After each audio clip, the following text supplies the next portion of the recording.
And describe to our YouTube channel. Nah. And describe to you our YouTube.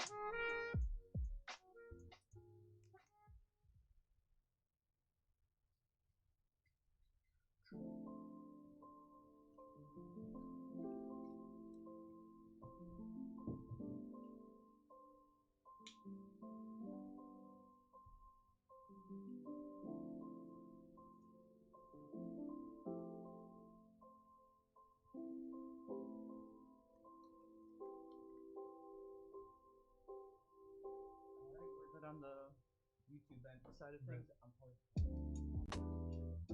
Go for it. Yeah.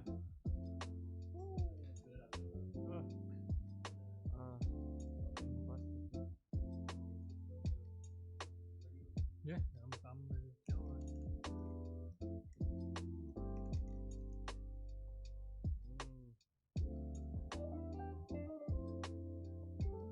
Did you post that on Facebook?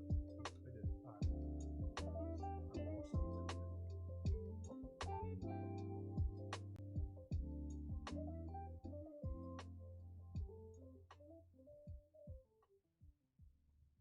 Yo, Northside plug is back. We back. We are back in the building. It's kind of a surreal feeling. How y'all doing? How y'all doing on this beautiful another great Justino gonna eat his Jimmy J's. Young Justice is so excited. He's got to fill that empty stomach because he's so filled with excitement. Yep. So this is your boy G Money G Note. To the right of me, I'll let you introduce yourself. Boss Dan back in the building. Back in the building. Thank you for being patient with us. We're so happy to be back with you after 4.5 long months. 18 weeks since we last been in this studio. 18 weeks. That's crazy. Wow. That's crazy. This 18 craziness. weeks. To the left of me, we have ISO, you already know. I saw y'all know ISO, the you kid feel grew me? up. The kid grew up. Yeah, no, it's then we have Justino Cochino enjoying his what's it called? Jimmy J's, who will be back Justice. momentarily. So man, this is kind of crazy. So anybody and everybody listening to us, kind of bear with us, getting back in the swing of everything, which is again, like I said, super surreal. It feels weird because it feels like we were just here, but at the same time, It feels like we ain't been here in forever. Yeah, we're coming back literally in a whole new world, man. You know.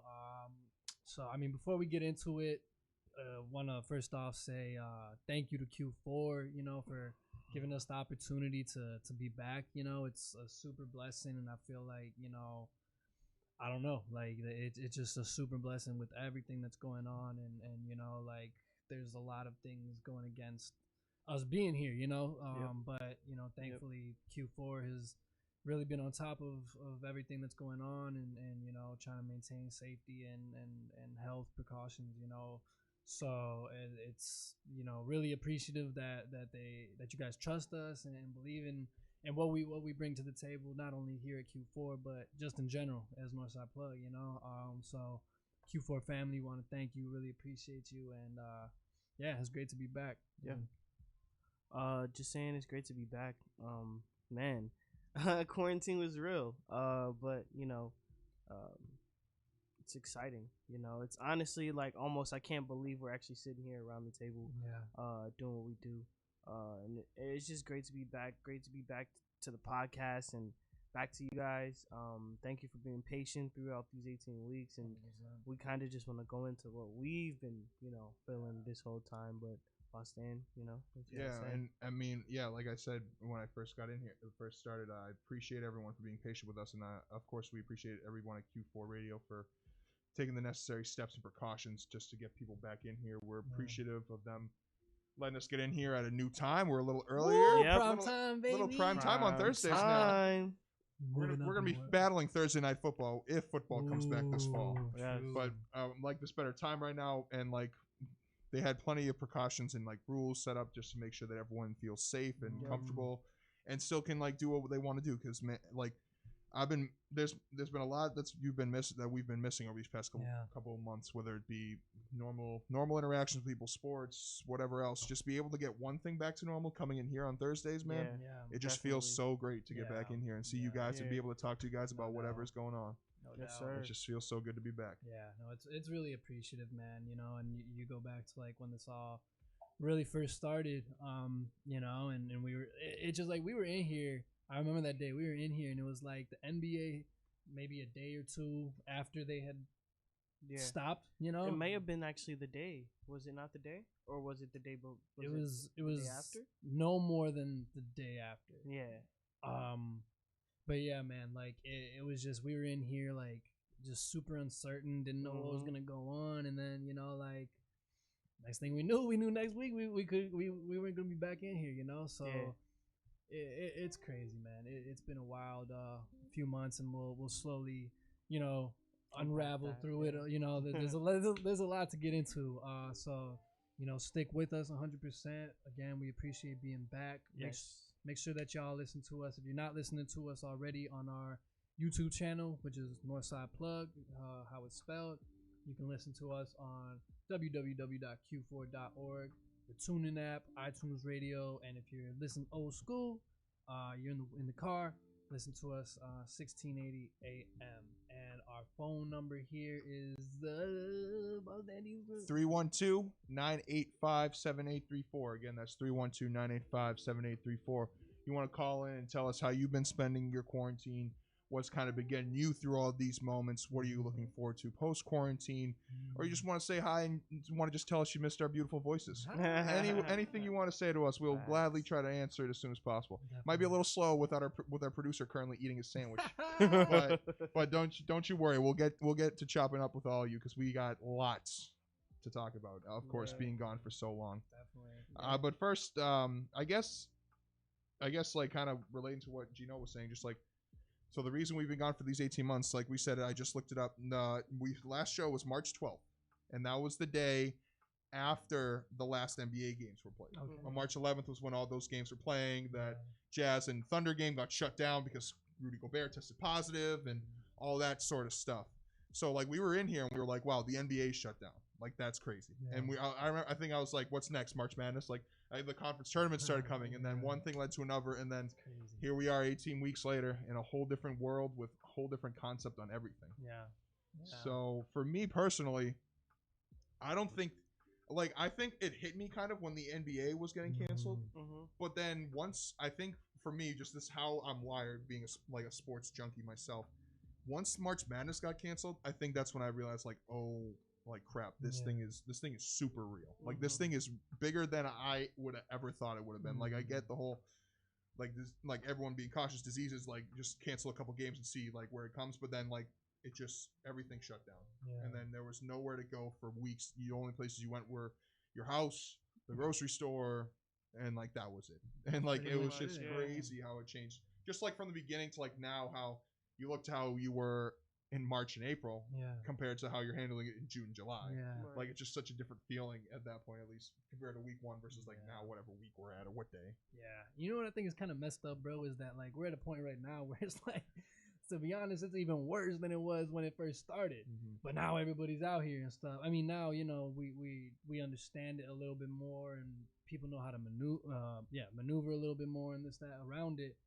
But I mean, overall, bro, it's still, I feel very uneasy around, you know, just being out here still doing social things, you know, especially with so many people not wearing masks, not taking it seriously, man. You know, I understand the arguments, but I'm not gonna say it's a hoax, but in terms of like, you know, the virus was a medium for whatever that is, right? Blah blah blah, this, that, whatever, all the conspiracy theories that you want to say. But at the end of the day, you know, people are still dying from this, you know, and it's like, you know, there's so many cases of, you know, people that weren't taking it seriously at first, and then boom, they're the ones that have it. Rudy Gobert, for example. You feel me?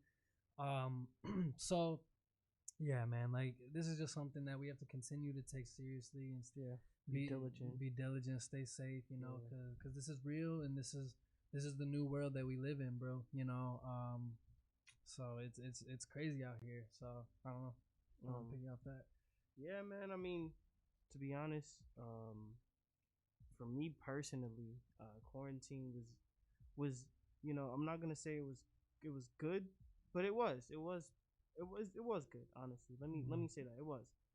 Personally, as an artist, as a person, I think I grew. I got to learn myself a lot more. I got to create at a rate that I never really created before because I was always at the house, and being at the house, you can only play the game and watch TV for so long, and then you kind of have to find that thing for you that's gonna really get you through. And for me, it was really just ingratiating myself back in the music, and also just like listening to other podcasts and trying to just get my voice sounding better, and just this whole media thing, just looking at it and really understanding it and really ingratiating myself into it.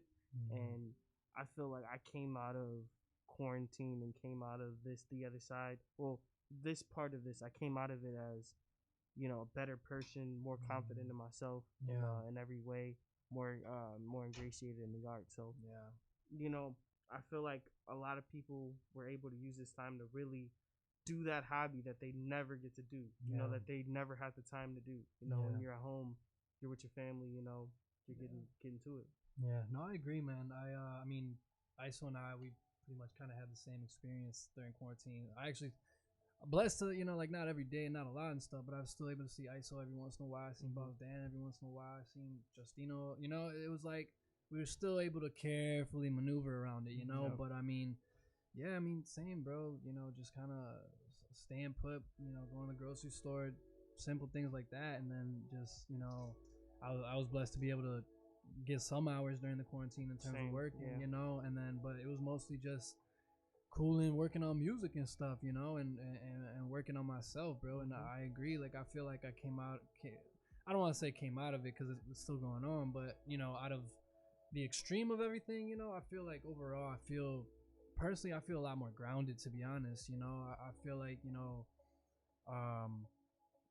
just with everything going on, man, I feel like it's allowed, just personally speaking through my perspective, allowed to kind of take a step back and try to understand everything and soak in everything that's going on, and I don't know, bro, just kind of play my role through it however I personally can, and I think that's what we all should be aspiring to do. I feel like the thing that with what's going on today is that we're all so still kind of in these bubbles, quarantines, whatever, where it's just like I don't know, like people are still hesitant, and rightfully so, to get out here, right, and do things. But I feel like at the same time, it's like you can't allow this quarantine and COVID to make you a couch potato and everything.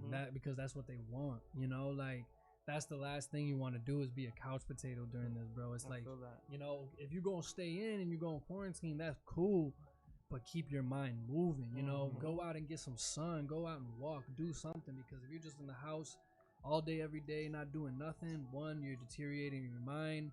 Two, you're affecting your immune system, like you're in a negative light. There's just a lot of factors, man. So that's what I say. It's just you're probably losing years doing that. You know what I mean? Yeah. You're not preserving years. You're losing them. Yeah. Yeah. Young Justice back on the boards. Just Woo! Hey, I'm sorry, bro. You might turn down the music just a little bit, just a little tad. And going off what were you saying, Gino? So you were talking about how you've been lucky to work all this time. There's a lot of people, like for me, in like being a business major, being in the business world, I've been like the first couple of weeks, I've heard a lot of, like March and April, there are a lot of people being like, oh, I'm furloughed or I'm laid off for now. Hopefully we'll be back in a couple months and things like that. Yeah. For me, I was working for those first two and a half months. And then unfortunately working for a startup in the middle of May, my company got shut down. So then I was forced to be one of those people who turned into a couch potato. I literally think I did turn into a couch potato for a week. Yeah. And then luckily I decided to go home. I went home to Massachusetts. Shouts out to all my Eastern time zone people tuning in. And I think being there with my family and like just like with the friends that I've known since I was like 5 years old, realizing that this time is not a time. Sure, like you can take it as an excuse to be like, oh, it's just provided me, like it's making me like be less lazy, or I'm watching more television, like Iso was saying. But you just got to take those, like this time that you have, whether it be the time you spend by yourself or with your roommates, or just kind of like in that time inside the house, and try to be as productive as possible, whether it be going out for a walk just to get some fresh air, working on something, trying to learn a new hobby, learn a new language, just do anything. I think that's the biggest thing that I took away from my recent trip back to Massachusetts, is that sure, this is a pandemic and things are slowing down, but there's no reason for you to slow down, and there's no reason for you to shut down like everyone else, like every other businesses or things like that. No, I'm not gonna lie. I was walking a dog like at the beginning, like 5 times a day. It was like every couple hours. I'm like, all right, come on, let's go for a walk. It's like, I know my dogs are. I can't even use the W word, bro. I can't even use the man, word. I say outside, crazy, going crazy in the crib. What about you, Justino? How was your quarantine? My quarantine's been decent, to be honest. I've repositioned myself into a more comfortable environment for myself. I took a little road trip cross country that I probably otherwise never would have taken had I not had the opportunity during this time to be able to go out and do that. It was a very nice experience to just kind of see the West Coast for the first time. All those just the different states that you wouldn't really consider unless you drive through them directly, like Wyoming. You know what I mean? Just like a crazy cool geographically. What they usually call flyover states. Nebraska, right? Exactly. Nebraska. Just like they all kind of have like those rolling hills and plains look to them, but like they do have like their own unique quirks to them.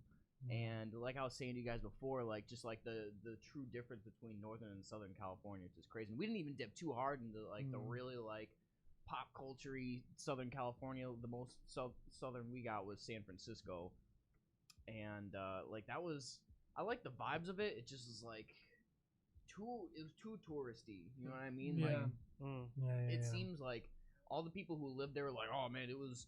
You know, it was a cool place. It was like the original hipster spot before all like the tech people came over. Yes. I don't know. It was an interesting little hike. You know what I mean? We saw some things that like through hikes like that was several hours. Right? We got to a certain point where it's just like us.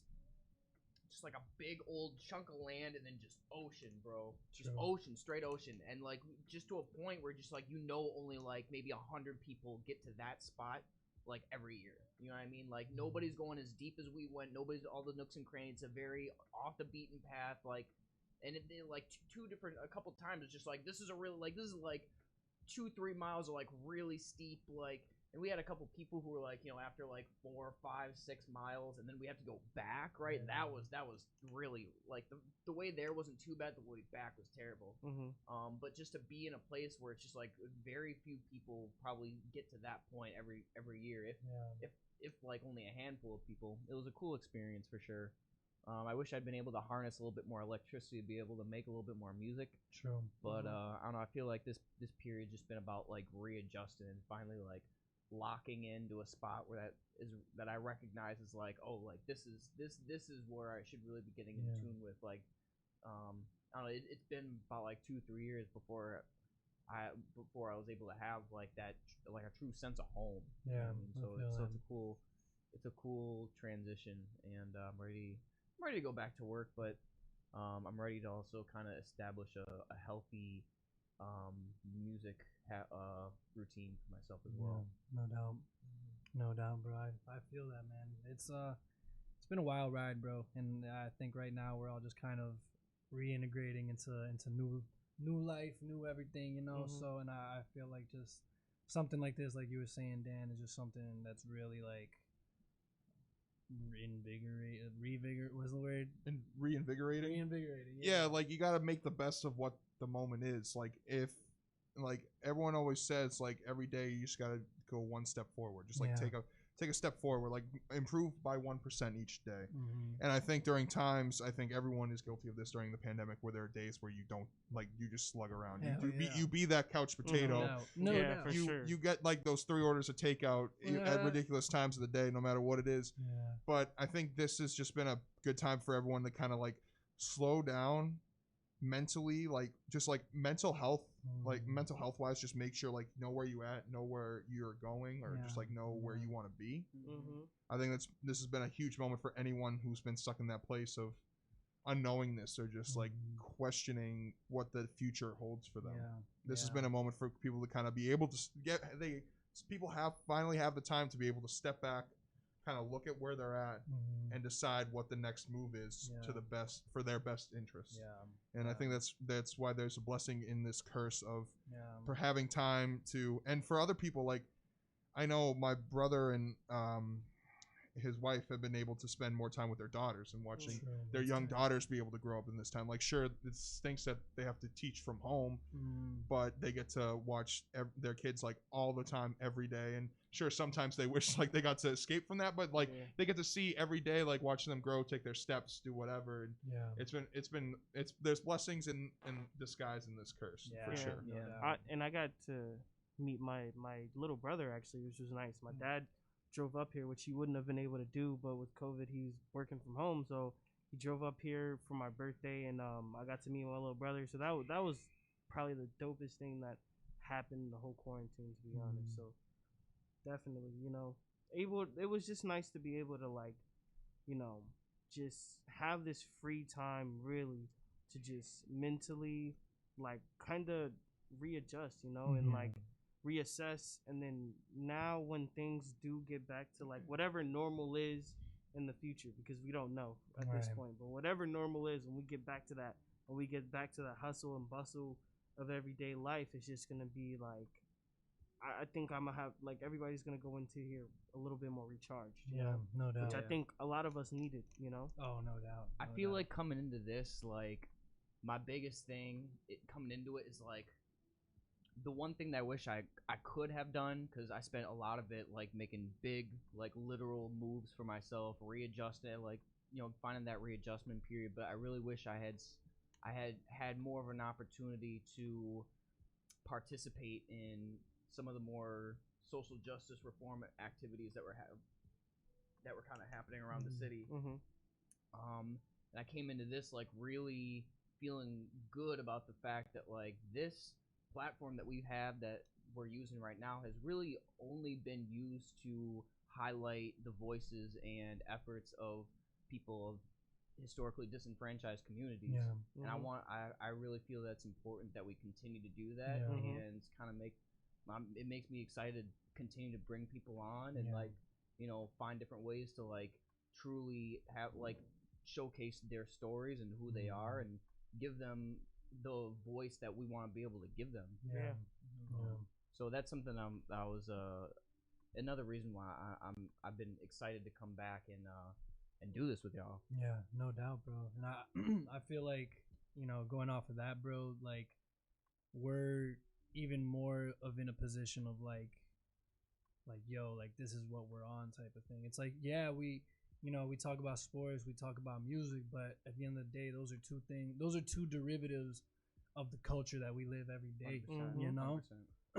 And at the, like that, everything that's been going on, we're a part of this fight, and I feel like whether you were going out and protesting, or whether you were, you're a creative, or you were, kind of stepping back and studying, or whatever. No matter what your skin color is, whoever you are, whatever, as long if you're out here and you are, pursuing a betterment of, equity among all people of no matter what the background or way of life is, like that's the most important thing, bro. You see so many people that are, but this, that, it's like some of my closest friends, bro, like over these past couple months, like people I've grown up with my whole life, like people that were gonna be standing up at my wedding type shit, you know what I mean? Like, just really like I don't, as a person, don't understand how someone can feel, as a white person, can feel threatened. You know what I mean? Like if that's where your head goes to, you know what I mean? Like I feel like those people really need the biggest dose of conscientiousness of like how they project, like what they how they process things like privately to themselves. You know what I mean? Because like if that's the thing that like kind of stirs them up in a way that is controversial, then like those types of things need to be addressed, especially if it's just like if it went over my head, you know what I mean? So I feel more prepared to take on the role of kind of making it my duty to just continue along this, you know what I mean? Like, you know, it is what it is, and I'm gonna continue helping to what was it, to contribute to this fight, you know, that we're trying to highlight as much as we can. You know, it's a first episode back, dude. It feels good. It really feels good to be here. You know, I hope that, and I'm predicting we're going back to phase 3 by like November, December, probably earlier, maybe even earlier. Yeah. I hope we're still able. I hope we're still able to do this through that time. I think so. I think again, like, there's a little more information. We're all a little. We know how to move through this a little bit more. You know, and they've been like with the city regulations. Like they're covering their bases. Oh man, like getting out of the city. Yeah. Right? Shouts out to our. Shout out. We got ear masks, bro. This 2020 radio. We got ear masks, boy. But anyway, what else was I gonna say? Sorry. No. We were talking about regulations and like the phases, and I think places like Chicago and even Boston's been doing a great job of this. Like Massachusetts numbers are doing going down, and one of the best in the country. Yeah. But like, if you go outside of cities, I don't know if you've noticed this going outside of Chicago. I noticed it being outside of Boston.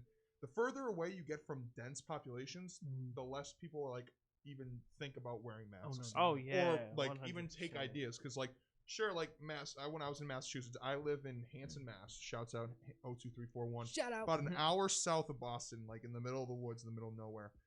I would go into there's a state regulate that you have to wear a mask when you go into the building, but most of the places I went to, like none of the employees would wear masks. Like food places, they'd wear masks because like that's how you survive. Those really rural places. But it's like, crazy. Like you could, I mean, it's only driving a couple hours west, but like I could see the progression where it's just like there was a huge drop off after the first couple hours of driving west, going to California, and then just slowly, the closer and closer we got to the coast.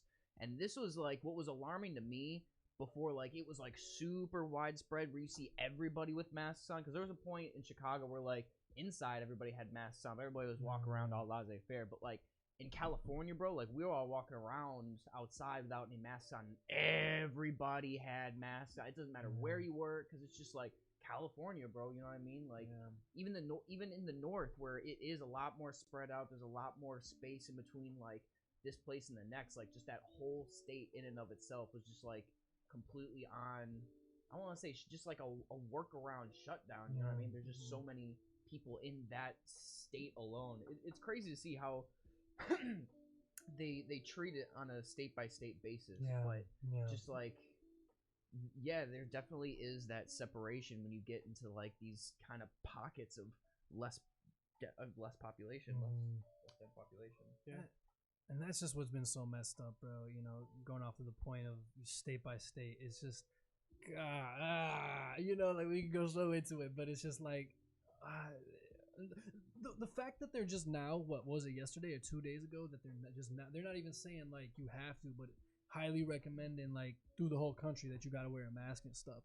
Bro, y'all should have been done that a week after this stuff really started popping. New Zealand has 0 cases, bro. 0. They cut down on that immediately. They went complete shutdown. They quarantined the entire country. There is 0 cases, and like it can be done. Hearing the people's excuses for not wearing a mask is literally some of the funniest stuff ever. It's like just foolishness. It's like, oh well, I'm not a sheep, so I'm not gonna wear a mask. The NBA is what's crazy is that the NBA was kind of like the forefront to what kicked off the whole thing in the United States. Like they shut down everything. It's like Rudy Gobert's like carelessness, like honestly, is what like helped us get ahead of the curve. Where it could have been so much worse. But now these NBA players are the ones who are like kind of slipping up. Like on the hotline, you're seeing like high caliber players getting corona like left and right. Both the key players for the Rockets. Both of them have corona. Both of them got corona, bro. James Harden too. Yep. Harden be hitting the strip club, son. When did they say that? A couple days ago. Really? Damn. I saw Westbrook. I didn't see Harden though. That's Westbrook, crazy. and then it was Harden. I mean, yeah, I saw. Damn. That's crazy. I saw it. I know about Harden. Yeah. And it's like, you know, you see like all these kids getting, you know, they're not getting their graduation, yada yada, but like I feel bad for Vince Carter, bro. Like out of everything, bro, like he was one of those like good. He aged to a point where he could be productive as a specialist. You know what I mean? Like he would come out off the bench and just start like chucking threes and hitting them, bro.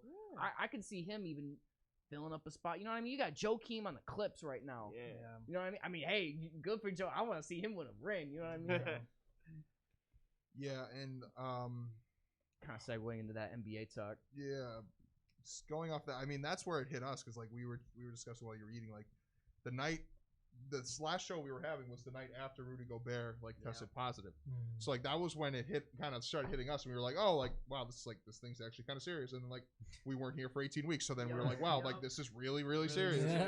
So like it meme before that. Yeah, exactly. It's just taken so like before that we were kind of like, oh, just like it's like a thing that started from bats in China, and that's how everyone was just speculating. And now it's like so much bigger than that, and everyone knows that. So if you continue to make that statement, and like going back to what you're saying about state by state basis, like the amount of states that just act like nothing has happened is mind-boggling. I'm talking to you, Texas and Florida, that decided to open things back up way too early, and then your Florida is now the epicenter in America. I mean, no, not America. The epicenter of the world for this pandemic. Florida is the epicenter of the world now for this pandemic because our country's handled this so poorly by leader Orange Face letting it go on a state by state basis. You know what happened last time we made stuff go on a state by state basis? Yeah, it was called the Civil War. Like that's what was the whole point. Like that's why the Civil War happened, and that's why our country is looked on like so poorly. Is because when it's time to make executive decisions like this and like do things like that, this guy has no idea what he's doing. Sure, he can help. He's all worried about the economy because that's what he knows. He knows the economy. That's what his bread and butter is economics, is business, is all that. So he's like, don't worry about it. I'll save the economy, everyone. Don't worry. And everyone's like, what about the people dying? Don't worry about them. Just economy coming back. Economy coming back. And then you're just like, he's trying to mask it, but like he's trying to, no pun intended, he's trying to mask all these deaths by saving the economy and doing all these things. I mean, they're literally, bro, from whatever hospitals are taking. I'm sure you heard of this. All the information from the hospitals coming from COVID that was originally going to CDC, so that they put that out publicly. All that information is going straight to the administration. They have no say in that. Like it has to happen that way now. That's crazy. That's crazy. Absolutely, because it's impossible to say that he is not using his words and making decisions based off of his campaign solely for the purpose of for the benefit of his campaign. Exactly. That's destructive. Exactly. That's dangerous. Honestly, so dangerous. It's just sad. Amidst the biggest underage sex trafficking scandal of all time. All time. If names start coming out within the next coming weeks, while Ghislaine Maxwell is incarcerated, you're gonna see members on both sides, like people who are deeply involved in the race on both parties. Like we think things are messed up now. You know what I mean? Like, man. Not only that, but the breadth of information that could spark the domino effect for all of it. You know what I mean? There's so many of those little variables that all you need is one of them to pop off, and then you have the whole chain just kind of like imploding in on itself. Yeah, big time domino effect could happen. I mean, on all this. 2020 is definitely gonna change everything. Like the going back to normal that we knew, that's not gonna be a thing. No, anymore. Absolutely not. There's gonna be before 2020 and there's gonna be after 2020, and It's just crazy. This is what we wanted, right? This is what we wanted, right? Like, we wanted to shake things up a little bit. Yeah. And, like, we got the most, like, groundbreaking year that we could possibly think of. Everything that, like, could probably go wrong, like, has gone wrong, and, like, we're just waiting for the next thing. Unsurprised by it. Shoot, we still got 5 months left here. We don't. Dude. I honestly, whenever something happens, like, my surprise is just less and less now. We're It's just numb like, to it. oh, okay. I mean, yeah, whatever. You know, just because it's just like every couple weeks is something. Murder hornets, sure, whatever. You know. No, but those are like, it's like talking about the Will Smith. It's like everybody's talking about how we shouldn't be talking about the BS about. Who cares, bro? we had a couple weeks with Future and the women on the street BS, and that was funny. It was great, bro. But women go to the streets. Yeah. You know what I mean? We kids, and it's the lighthearted factor amongst this this huge cluster F word. Yeah. That you know, we kind of need those little breaths of fresh air, but we really 100%. Absolutely. It's the jab, and then the right hook. You know what I mean? When it comes to our side of things, we have to keep pressing the issue. You know what I mean? We have to keep having the uncomfortable conversations. Yep. We can't shy away from the heavy hitting things, and I feel like the dynamic of the conversations that we're gonna be having with our guests in the upcoming weeks, months, is going to be very interesting, because everything that's going to be made on like a musical or creative standpoint is going to have like a direct tie or derivative from like the ever changing atmosphere of not only like the creative and musical landscape, but like just everything, the political landscape, our economy, like just it's gonna be so deeply personal, you know what I mean? And you know, we got this little, we're gonna be doing the show earlier now. You know, we're gonna have the ability to reach more people. Yeah.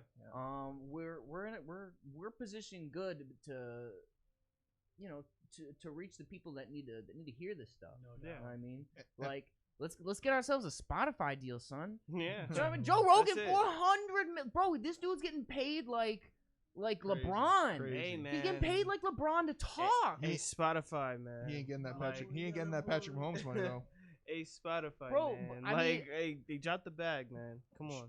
He could have secured much more guarantee. He could have been the first contract to secure like the most guaranteed money. He could have spurred. I applaud him for getting the biggest contract. Patrick Mahomes. Yeah. Okay. But there's the opportunity to like really solidify guaranteed money, like good guaranteed money on the level of like NBA caliber contracts for NFL players, because he's that guy who is going to be setting the standard for how these contract negotiations play out. Right. Yeah, because like that's a 10-year contract. 10 years contract, up upwards of $500 million. So yeah, basically in football years, son. 500, bro.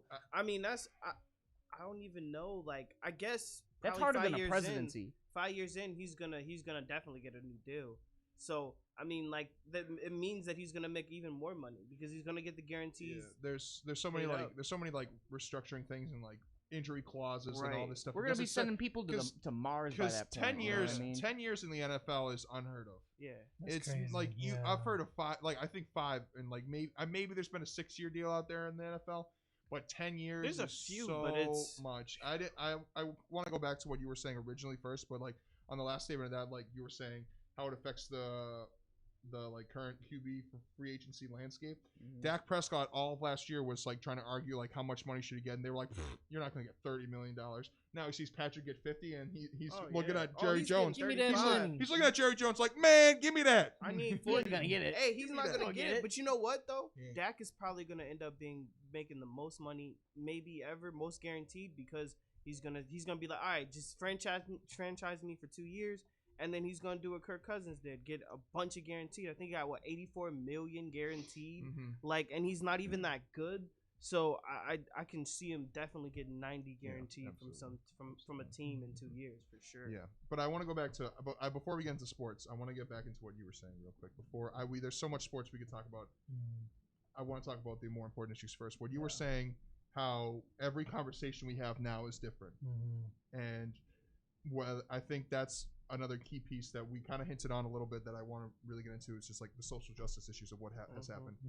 It's another thing that has been a huge part of this pandemic, and I think that it's also like having this time inside or this time like to isolate has allowed people to spend time to look inside themselves and just look what they truly believe, like regardless of political party, regardless of who you support, what truly you support, and like how you can take those steps to help those people that you want to, that have been like just on the, like, you know what I'm saying? I can't think of the right words right now, but like just spending that time to take time out of your day to work to make, to like evaluate your character and then to project that character based on the, like, if you can accurately look at your own character and say that you need work, that's a huge step in and of course, itself. But if you feel deep down that you are the type of person that does good, you are a good person, you have a duty at this point in time to help those people who can even make that first step that I just said, to make that breakthrough. You know what I mean? Like the only reason I'm able to have like a conversation, a dialogue with like my own father with a basis of respect is because like we can put everything that we would say about each other aside and connect with each other on accepting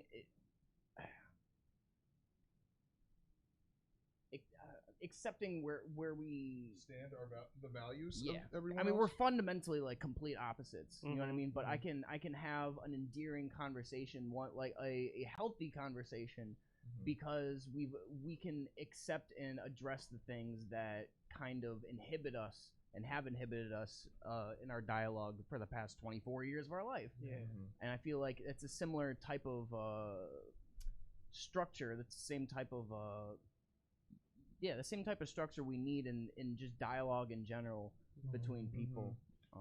And like I said earlier, how you've been spending this time, you should like learn to get better. I've learned to sort of start forming my own political opinion because for years, being from Massachusetts, which has always been a predominantly blue state, and then going to Chicago, which has predominantly been a blue city, I've never really had to form my own political opinions because I've kind of just I'm just gonna say like generalizations. I'm still working on this. I've always leaned whichever Democratic in my life just because of like how I've lived, how I'm being where I'm from, my parents growing up, blah blah blah blah blah. But like being able to like take the time and like read the information, like read it for yourself. Don't look at whatever news channel. Don't go on the news to find out what you need to know about. If you're getting all your information from one singular channel on the news and not doing any reading for yourself, that's just ignorance.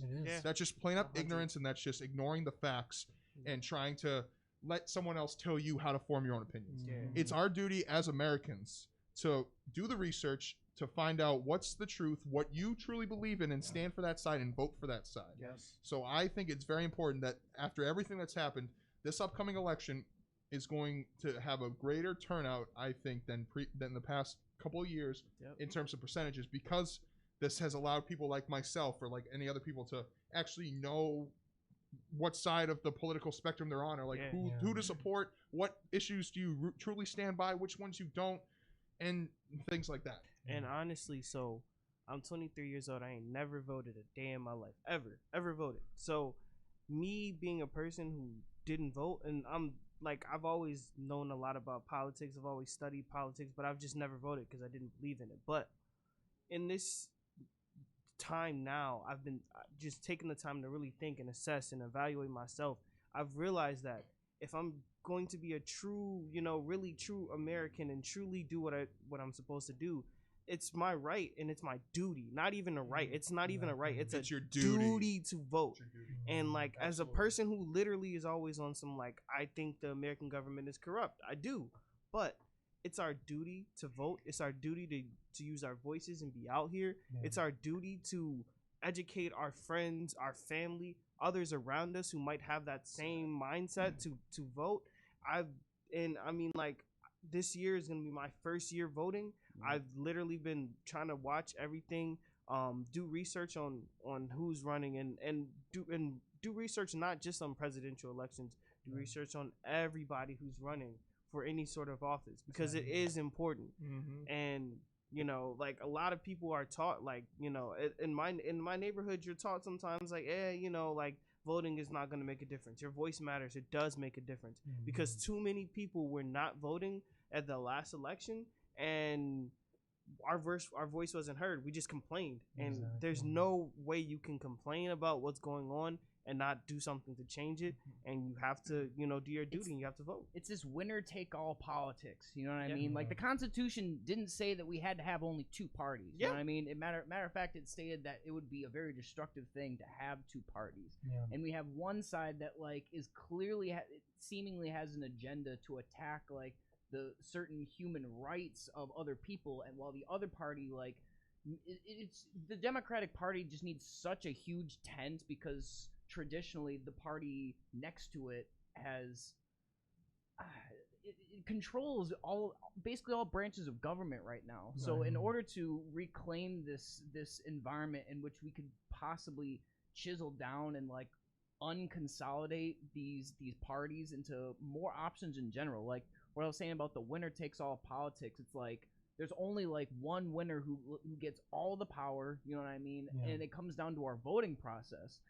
If we gave it, instead of just like one or the other, you may like pick your one candidate you want to win, make it a tiered thing, like your top three choices. So then our ad campaigns aren't about one candidate attacking the other candidate. It's similar candidates with similar belief systems with like small differences who can come together to fight for their own party rather than just like, because the thing about Trump versus Biden is that like while we had someone like Bernie, like realistically Biden's really one of the only ones who could like actually beat Trump. You know what I mean? It just comes down to it, like literally he's just one of the only ones who can beat Trump. It's a numbers game. And it's honestly the smartest like campaign that he could run at this point. But if we had the option, you know what I mean, if we had the option to, I don't know, to not put everything in favor of the Republicans with take all politics or winner take all politics, because it benefits Republicans and it divides the Democrats, with the example of like Kanye just being to hop in, be like, hey, I'm running for president, and take votes away from the Democratic Party. You know what I mean? Where it's like all Republicans are just gonna fall in line at the end of the day because they don't want to lose their seat in Congress. So so it's like they are shunned for even going anywhere near the middle, and they all basically are they're exiled for not being racist enough. You know what I mean? It's a really like skewed and messed up system, but it's the only way to be able to have a legitimate shot at attaining the power that actually makes any difference on like a media level, like a countrywide level. Like it's it comes down to the fundamentals of how we elect our people. Exactly. And I want to go back to what Dan was saying in terms of like, like, well, okay, I remember what you said, but I forgot exactly. Basically, what my point is what I want to say is like, oh yeah, research. In terms of research, bro, like, I've noticed a big problem is that I may hear that, oh, you're a Republican or you're a Democrat, whatever, and just in general with how everything is, we kind of hear, oh, you're one party, so you think like this, that, whatever, like. I've really, another thing to go back in terms of like how I've been spending this quarantine is trying to like converse with people of all different views and understandings and like drop what I think, drop any type of perception of what I think and give my attention to that person and understand where that person is coming from, understand where they're coming from, take a step back and understand where I see and be like, okay, what can I take out from what they're saying? What can I agree? What can I disagree? Like that's just literally pinpointed, because I feel like we're so quick to, okay, this is what I believe exactly, and I don't. You need to make sure people feel like they're being heard, that they afford us the same, even if you don't agree courtesy. With it. Exactly. You know what I mean? You and I, Justin and I could completely disagree, but I'm doing a disservice. We're doing a disservice to each other to not listen to it, because then it's like, okay, if you're looking at me like I don't know what I'm talking about, and I'm looking at you like you don't know what you're talking about, but we're not taking the time to listen to what we're talking about. You may be saying things that I'm like, oh, okay, for sure. Like you might enlighten me, I might enlighten you, but we're not having those types of conversations. People are so, like Dan said, it's like you come from not you, but just in general. You come from a certain place, and this is how people around you thought and grew up, and these are the people around you. But then you may come from Hanson, and then you go to Tallahassee, whatever. You feel me? Like, people ain't gonna be thinking like how you're thinking because they're not from where you're from. You know. Mm-hmm. So at the end of the day, our perceptions are built off of our environments, and how we see how we view the world is based off of where we're from. So you go back to when you're traveling and you go farther down and you see, okay, you're in, I don't know, Nebraska, right? And there's not as many people as there's going to be in Chicago. Well, people like that are getting their information from the news. They're seeing the riots, right? They're watching CNN, and they're seeing. Might only still read the newspaper. Exactly. You know what I mean? Like that's everything that's going on the news is what's formulating their what's it called? Perspective, their agenda. Yeah. So when they try to get into a debate or a conversation about what's going on, they because they don't have the facts, bro. Exactly. And that's the key. Is what Dan said, is you gotta educate yourself. You gotta sit down and like believe what you believe, but also at the same time kind of like take a step back on it and look at the reality of what's true. What's like what are the facts of what's going on? It doesn't matter about what you think about Trump, about what you think about Biden, blah blah blah blah blah blah blah. What it is right now. Understand that, educate yourself, and then hit the polls, type of thing, bro. You feel me? Because like, I'm not gonna sit here and advocate for one party or the next, but it's just like you may be on one side and be like, dang, like that other side is actually making some points that I wasn't even aware of, that I wasn't even educated on, So it might completely flip your perspective and feel like, what, this candidate might be, in my view, the better choice, so it's all education, bro. The mission statement, ultimately, we hoping that we can impact people to be students of the world. Exactly. Students of the game. So I'm just gonna get to it real quick about the social justice. One, RIP George Floyd, RIP Breonna Taylor, RIP Ahmaud Arbery, RIP all the people who lost their lives to police brutality. And prayers up to those people's families. Yep. I just want to get to it real quick. The police brutality thing is serious. You feel me?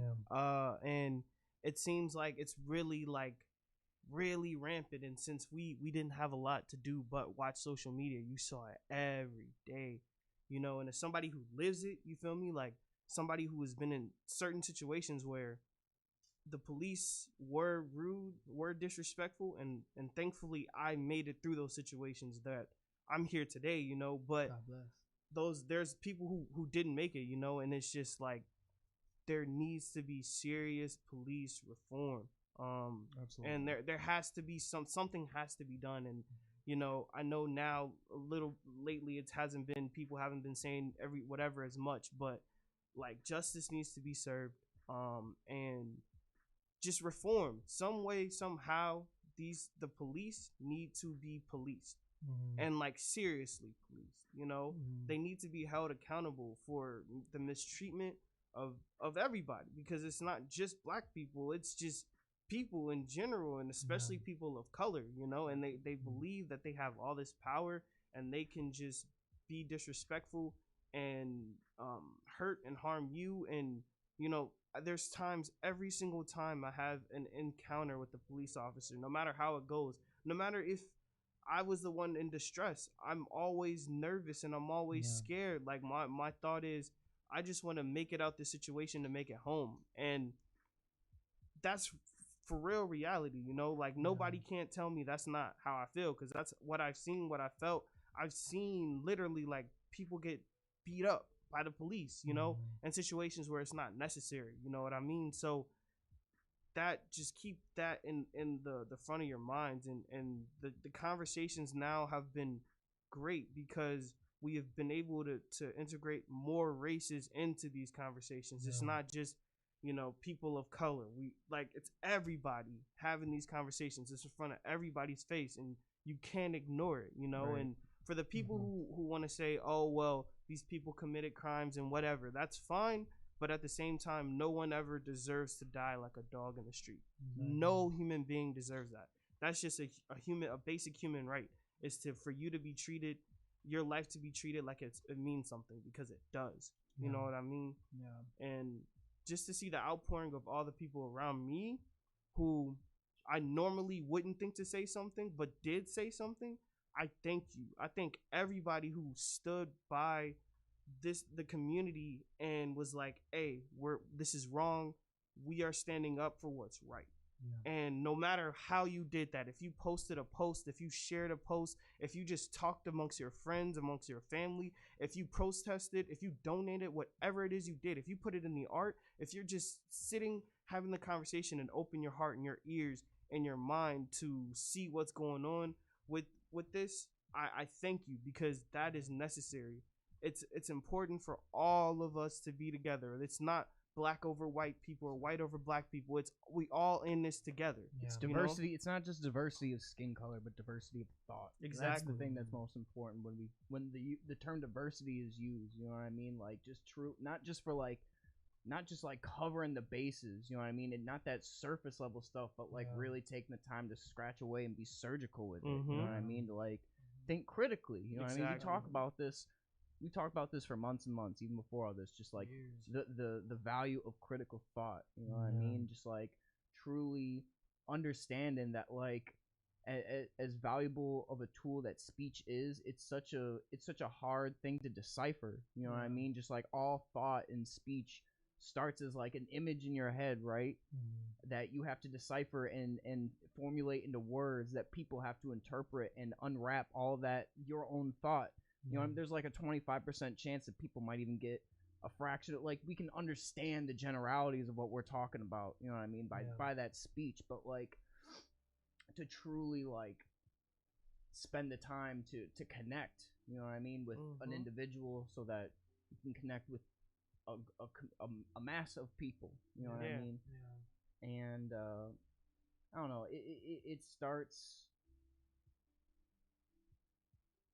everywhere. I'm trying to think about it and not just be like that's a cliche, but like return to the fact that like it's a cliche for a reason, you know what I mean? And I don't mean it in like a negative term, you know what I mean? But it's just like I think of it, it's just like you hear it all the time, but like the severity of like how much it matters. Like we need to be like it's like the same type of desire to like do something when like when you're sitting at home, you know what I mean? Just like it gnaws at you, you know what I mean? No, and I feel like that's something that people more and more are feeling in mass, whether it's like coupling with like that same, you know, people being able to draw the parallel with like the way that they just feel on a day-to-day basis with the way that they need to like reintegrate and I don't know, just kind of like take a step back and all come together at the same point. Exactly. Go ahead. I mean, and you know, just kind of like to hit a point, you feel me, and not just generalize, because I 100% agree with you, Justin. It's just like Breonna Taylor's killers are still out here. You feel me? Like that's just one thing alone, but it's so big, bro. George Floyd, what?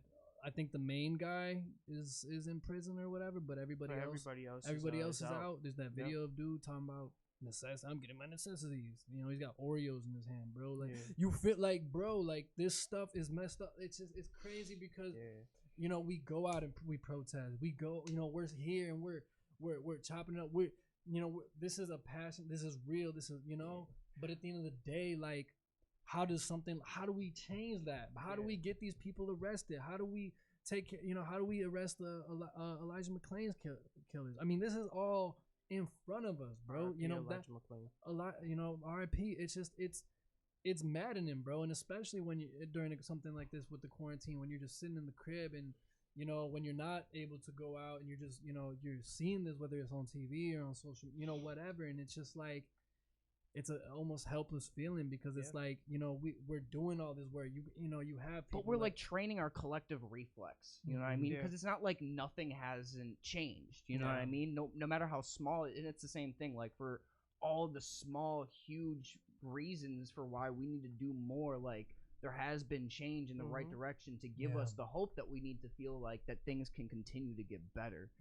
And what I mean by like that collective reflex is like when enough people all at one time just hone in on something and demand change, it gets done, bro. Whether you know what I mean, like people need to separate themselves from feeling like they need to be the hero and solve the problem and feel and realize that they just need to do everything that they can possibly do to like you don't need to drop your whole life to you don't need to sacrifice your life today to get a point across, you know what I mean?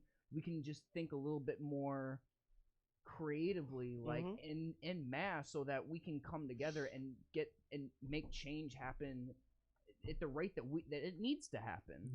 And getting back to what G said, I felt that like I watched that George Floyd video the first time, and I was literally sick to my stomach. Like I was depressed for like a week, and it was just like this, what am I supposed to do? This is wrong, and I need to find something to do about it, you know? And I put it in music, and now it was just like I have to say something in my art, one. But not only did I have to say something in my art, I had to do something, you know? So I ended up going to a protest, peaceful protest, ended up doing my thing. But like just the conversation, you know, having those conversations with the people that I love, that I see. And I think that might have been what's so important, because I have friends who just were like, so, okay, I don't understand. I'd never been in that situation where I was scared of the police. I've never been in a situation where I felt threatened by that. And for them, it was just like having those conversations with them was just like eye-opening for them. And they're like, okay, well, I understand. I need to find some way to help. And now then they're having those conversations with their families, and they're having, and it was just like Justin said, it's not the biggest change, but we do see small changes. We are starting to work towards something. And if we continue to work together and all come together, because when I went to this protest, it was all races, colors, and they were young people. What we have to realize is we are the people, are the future, but not now. Now we're not the future no more. We're the present. We need to change what's going on, because it's on our backs now. They had their chance to change what they did, the generations before us. Now it's our turn to change the world. And we can do that. Like, we are all at the age where the world is still in front of us. Yeah, we learned some. Some of us have graduated. Some of us is doing this. Some of us are doing that. But we're also still at the age where we're young enough to change the world if we all work together. Because it's our time now. The 20s will be remembered for what we did. Facts. And it's time to put in the work and be the legends of this decade, because these conversations, these people, the people who stood up and did something, they will always be remembered by history for changing history, changing the course of the world. No and like the majority, I agree with you, like the majority of people I saw at protests were our age, or like maybe a little older, like that millennial, maybe Gen Z, like a little younger, but it's like around this age group. And it's like this is the generation that's going to change it. And I think 2020 is the spark that's going to ignite change. There's been so much going on, whether it be the pandemic, whether it be the George Floyd protests, whether it be the political landscape that we're currently sitting in with whatever's going on in our nation's capital. There's so much happening that our generation, we're getting sick of it. Like I just said, like if you asked me a year ago that I would be starting to form a political opinion, I would have thought you were nuts, because like I never pay attention. I usually just vote, and like I look up things like 2 days before, and I'm like, okay, this is who I'm going to vote for, blah, blah, blah, there it is. Done. But now, I think whether it be via the George Floyd protests, via the social issues, via the bigger issues, the economy, the students coming back, like whatever it is, like you have to form a response now. It's your I said right earlier, you corrected me and said it's your duty to vote, and I 1,000% agree with you on that correction, that it's your duty to do the research, know where you stand, and make sure to vote for who you want to represent you, or what laws you want to go in action to make change, to make the change that you want to see. And through everything that we've done these past couple of months, whatever, Yeah. whether it be 100%. everything else. Yeah. 100%. The thing is, bro, like we're not kids anymore. You know, our generation, this generation right here, like Sad but true. We're not kids you anymore. know, Nope, we grew up. Kid grew up. even 4 years ago, you know, it's like, you know, we were still in school. Like, bro, we're sophomores. Like, you know, you were freshmen probably, bro. Like, you know, like we were still young minded, bro, and especially after. I mean, bro, I feel like this year alone, like accelerated growth by 2-3 years extra, bro. Like. I feel like I'm 24, bro. I feel like I'm 27. Bro. I mean, this year's felt like I'll be honest with you. Me and G Money have like kind of seen a lot of stuff at the same time and just been like, wow. What? Like, there's been too many times where I've been sitting and we've been talking and we're just talking about all of the craziness that's just going on in the world.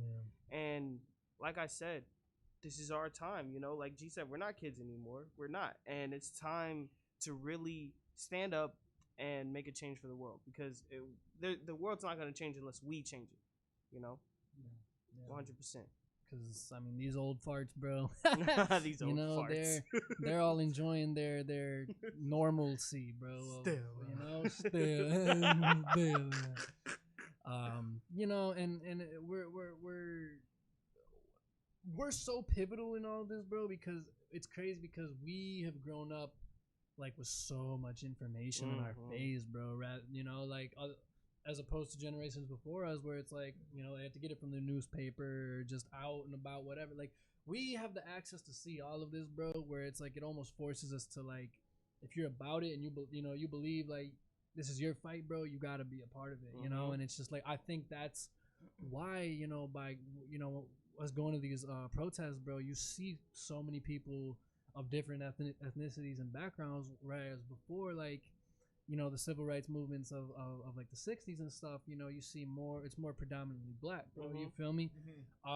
So in that regard right there, that's where it's like, yo, the progress, you know, it's like, sure, it feels like, you know, we're going backwards, this, that, whatever, but that's where you can see the progress, bro. Because these George Floyd protests, bro, not just in this country, in the whole world, bro. They're happening all over the world, which, Germany. I have a homie who was from Germany, and he was like showing how all his homies is like protesting, and like I said, when you see that, like when I was personally, when I was at the protest and I saw how many different people of different races it was, like it almost made me cry, because bro, I teared up, G. I literally like I didn't know that people cared so much, because truthfully, I'll let you into something. I'm so used to racism as a black person, I ignore it. Like, but not even ignore it. Like, oh, I don't even think about it. Like, there'll be times I'm on the train or on the bus or whatever, and like I'll walk by and somebody clutch their purse, or I'll walk by somebody put up their, you know, their lock their doors to their car or whatever, and people, and it's just like, I'll walk and it's normal. It's like, oh, I don't care, whatever. But like, you think about it and it's like, that's messed up. I shouldn't have to feel that way. Yeah, it's super messed up that you just ignore it like it's nothing. Like, it's normalcy. Like, it's normal. It's whatever. Like, over time, you've been forced to have to consider how another person's gonna react, just to like walk through life in a normal way. You know what I mean? Like, you've had to develop like a third layer of thought for like all situations in life, just an extra layer of consideration for people. In a way, to allude back to what you're saying before, like being the generation to have to basically teach not only the generation ahead of us, but the generation before us on how to develop that third layer. You know what I mean? Like, we have to prepare for things that we have to prepare for. You know what I mean? And I'm going to circle back, because like within 10, 20 years, we're going to be taking vacations to space. You know what I mean? Like, we're going to be at a technological level where we can't afford to be like thinking so introspectively like this. Like, we're gonna be developing so technical. Like, we're gonna be expanding the lifespan of the human. You know what I mean? By like with medical advance. Like, we're going in the next 20 years, we will have solutions to some of our most detrimental medical problems, such as Alzheimer's, cancer. You know, we'll be able to repair. We will be able to repair the sensation and usage of people's extremities who have lost them, quadriplegic, you know, people who have lost their, you know, ability to use their legs, quadriplegics, all that stuff. You know what I mean? And at a rate that is that would be regularly too much for a lot of people to handle. Like the implementation of considering these extra levels of thought just on a general basis will it'll I don't want to say it'll be forced onto us, but like it'll be implemented into society at a rate at which we're surprised that it'll kind of spread. You know what I mean? Because there are just more and more young people becoming just a new breed of young person. You know what I mean? Like every single generation of young person that comes up just keeps, you know, we talked about just the NBA players, sports just getting bigger and better, and every single smarter. You know what I mean? And this is our opportunity to be the example of like we're the glue. You know what I mean? Like for as an advance and as just like fundamentally just like better that a lot of these generations are going to be that are behind us and that will be coming up. Like we're going to be the generation to connect we're going to be that bridge generation, and I feel like that's probably the most it's the most important and the most like crucial. You know what I mean? It's like because they're just going to do them regardless, but like if we want it to be as smooth, to be able to prepare for these preparations so that the world can like can handle it, and so that we can, I don't know, we can progress and like see our future with optimism. You know what I mean? Because it's just been, how long has it been just this veil of pessimism our whole lives, son? You know what I mean? How often do you look at the future, man, like, man, I'm excited for 20 years from now. You know what I mean? Like I want to get to the point where we can really be excited about those things. You know what I mean? 100%. I don't want to just be like next year, man. Like it's like we thought about 2020 and look how many doors, like Pandora's boxes that opened for us. You know what I mean? The ways and how we have to expand our minds. It's scary. You know, it's provocative personally in every way that I would want it to be. It's scary. It's exciting. It's anxiety filled. It's stress filled.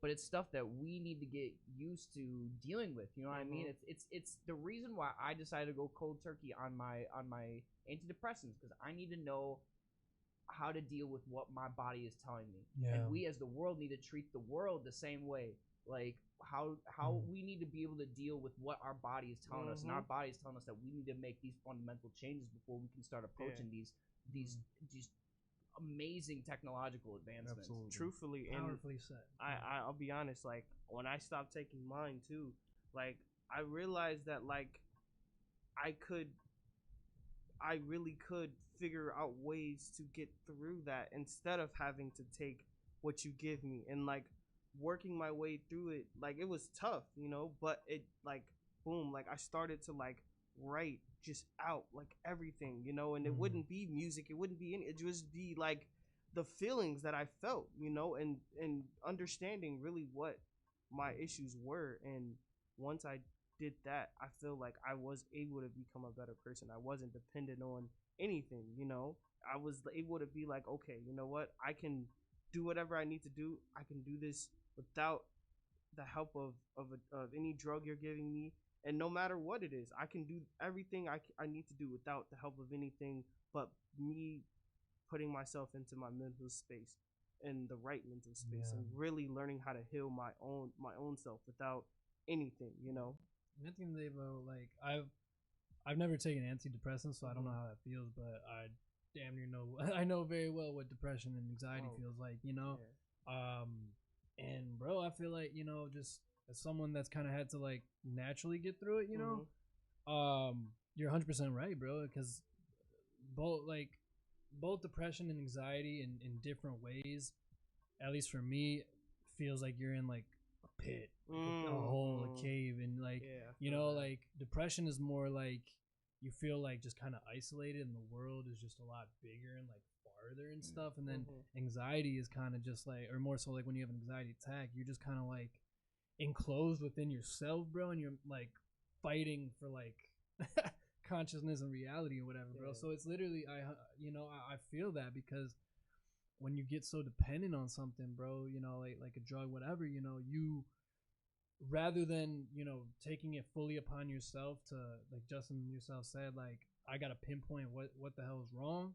It's like, oh no, you know, I'm feeling this way, so I got my antidepressants. I'm gonna pop a couple, and I'm gonna be straight. Right. But then you're just prolonging, and you're aging, and you're allowing everything that's deteriorating you to continue to do that. You know, Exactly. so 100%. And it was and there was a point where before I even went and got antidepressants, I was gonna drink. Okay, I feel bad. Okay, Yeah. I'm gonna drink, and just like one thing that was great for me was like I had a friend who was just honest with me and was just like, yo, like I get it, you know, it's cool to drink, it's whatever, but you have an issue. And that's the thing about it. Like getting through anything in life, you're gonna need real people around you. Exactly. You feel me? Now there's gonna be times where you won't have people around you, but the real people around you, your homies, is gonna be the ones who could really like get you through a lot of hard stuff, you know. And not even, maybe you don't even talk to them about it, but just them, you know, being there for you through whatever. You feel me? And like, thankfully, I was blessed to just meet a whole bunch of great, amazing people. Obviously, people sitting at this table with me right now, and just getting through, being able to fight through a lot of stuff. And you know, truthfully, coming back to the city, like, I've been back almost a year. It's crazy. Wow.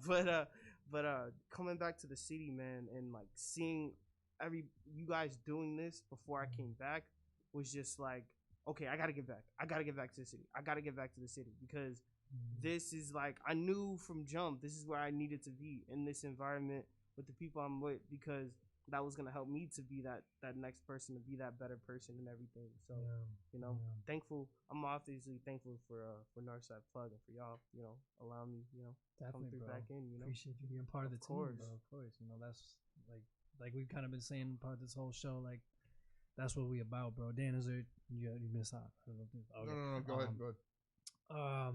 Yeah, man. At the end of the day, that's going kind of circling around. That's what this is all about, you know. That from the core, literally from like, I'll take y'all back all the way before, you know, before any of this, bro. And just before I was even at WGAC, just when I first initially got the what's it called, the go, basically to do something like this, you know. And then Gio, shout out Gio at WGAC, you know, he had offered like, yo, do you want to do your own show? And the first two things that popped up in my head was like, one, I need my man's boss Dan to be doing this with me, and two, this is gonna put all of us on, bro. Yeah. Like this wasn't something where I'm like, yo, this is the opportunity for me. Like I'm gonna get clout. Like it was like that didn't even cross my mind, bro. It was like, yo, this is something where we can all share and be a part of this and all have our voices. Because that's what this is all about. We're all going through this together. And see, when you hear stuff like that from people, that's when you know they're genuine people and they really have your interests at heart as your homie. Because literally, it's like, oh yeah, this not just for me. This is a lick for everybody. This is everybody being able to put themselves on and everything like that. And like, I remember the first time I came on, I might have been like the 3rd, 4th, 5th episode, something like that. But it was very early in the beginning. Yeah. And I met Dan. I was like, dang, I didn't know he was this big. He didn't look that big. This man tall. You know, it's like, so. How tall are you? Bro, first question every time. Tall. Big AF. Bro, it was like, I'm going to tattoo it on my forehead. Just so I swear I ain't. But anyway, I came through and it was just like, okay, yeah, somehow I got to get more involved and come through more and whatever. And then I think I filled in. Dan had went out of town or something. And I filled in and it was just like, hey, this is lit. You feel me? This is lit. And then coming here, and when I got to the first time I came here and got to see what was going on, it was when I came back from Indiana. And man, that was dope.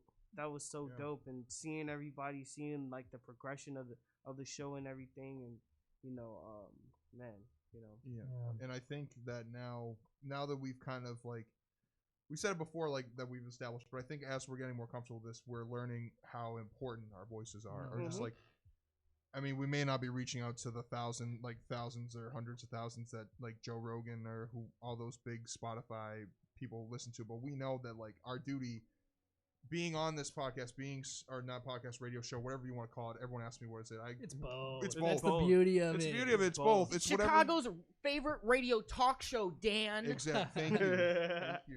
Thank you. But it's our duty to kind of speak on these issues, and we can't ignore these things, and we have to bring it up, and we have to kind of push whoever's listening out there, whoever may be listening. We just want to push them in the right direction to know that how we stand, and we stand for justice, we stand for equality, and the direction that we want to take this podcast / radio show / best talk show in all of Chicago is the direction that we're all on the same page about it. We all know where, like, we're not all like fighting against like each other to get more certain things or like whatever, yada yada.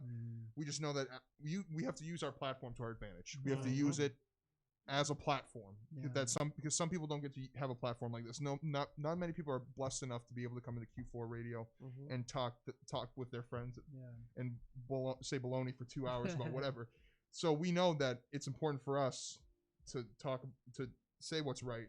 We're saying the right things, man. Like we literally wouldn't be here right now if we didn't say substantial things.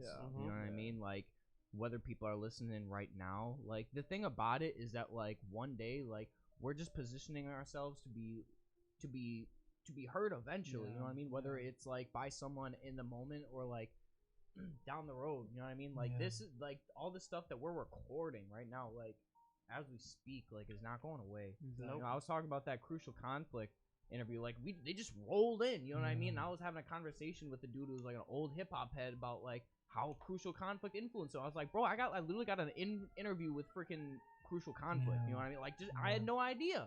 You know what I mean? And same goes for like anybody sitting here. You know what I mean? Like anybody who realized like, oh, they literally got like thousands of hours documented of them, like these motherfuckers just talking. Yeah. Shouts out Cold Hard and K-Easy though. Shouts out those fellas, man. Definitely. I mean, it's surreal, bro. Like, to be able to sit back, even like, bro, I can just tell you, I love just throughout today alone, like, just kind of sitting back and letting y'all do y'all thing, bro. It's because it's dope, bro. Like, I sit back and I'm like, dang, like, none of this was real. Like, literally none of this existed, bro. You know, and like, I truly believe that this whole opportunity, bro, is just God's work, G. Because no doubt, it's God's work, and it's the proof that taking chances can lead to somewhere that you would never expect, bro. Like, literally, I needed an internship to graduate from school, bro, and I got the internship at WGHC through a Facebook ad, bro.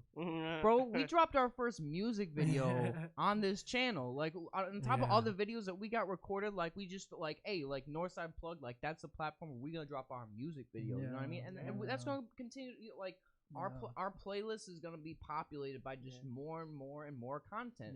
It's just a drop. All the stuff that we've had is just a drop in but an ocean. You know what I mean? Exactly. And, you know, shouts to us for me and G Money for putting that together for real. Shout out Rich from the Pole, bro. Rich from the Pole. If you haven't checked it out right now, go check out So Much Pain on YouTube on our YouTube channel at Northside Plug. Click that subscribe button. Produced by yours truly. Like shot and directed by yours truly. Comment. And bro, like, man, oh, okay, now we kind of all right, bet. Bro, like, that was so cool, G. Like, bro, it was wild, G, because it like I've had experience working on music videos. You know, shout out Kane, bro. I feel like having been able to work with Kane for so many years, man, really has helped me to open my eyes to like how to create a successful video. And I had all the faith in Justin already, but it was like I didn't know what to expect. You feel me? Because it was a new experience, and we ended up going back to Justin's hometown. You know, it was Rich and Dominique and everything, and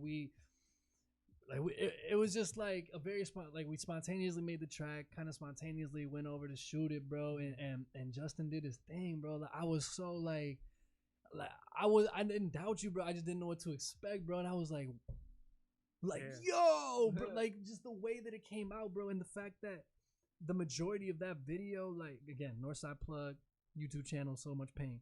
Bro, the fact that the whole video is basically one take, G. Like, there's a few cuts here and there, but the whole video is one take.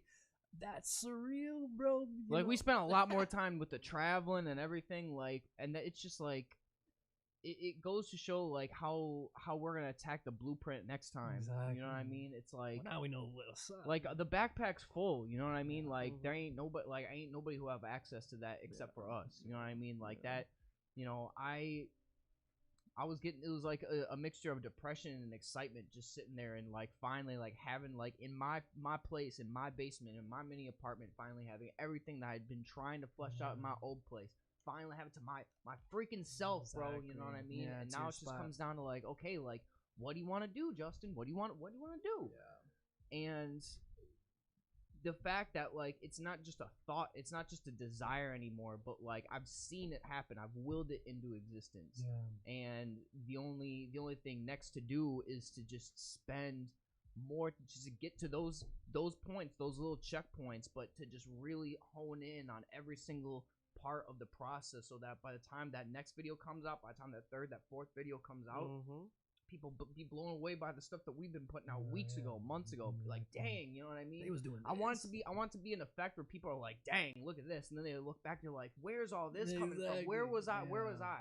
Yeah. You know, like, damn, I snooze. Of course. Not even like that, you know what I mean? It's like that inspiration factor where it's just like this all came out of like one group. Like this is unfunded. You know what I mean? All this stuff like we fund ourselves. You know what I mean? It's that core desire that I've always had, that I just want people to feel empowered by their own ability to manifest their own inner art, their own inner creativity.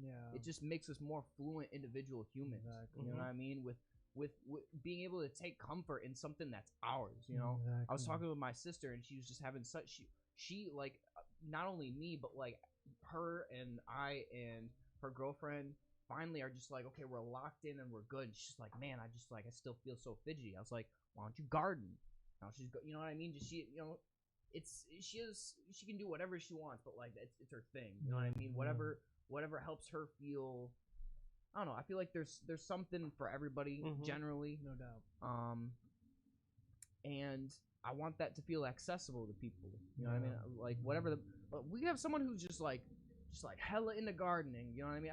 And truly though, like I know people who just like really who like, and I'm gonna go on air and say this, like one of my old dealers, you know what I mean? Just huge into herbology, bro. I mean, he would like send me stuff over from California, but like now he's over in Ohio, just like planting acres and acres. Like he spent all this time by himself, just chefing it up, just like by himself, because he needed that. You know what I mean? Like just him and his dog on a plot of land, just like making his own vegetables, his own produce, his own food. You know what I mean? Like, and this dude's in like his mid-30s. You know, just one specific example of someone who like probably needed a good 10 years to truly feel like they're on their feet doing what they wanted to do. You know what I mean? Everybody, they get little bits and pieces of like, ooh, yes, this gives me comfort. This gives me comfort. This gives me comfort.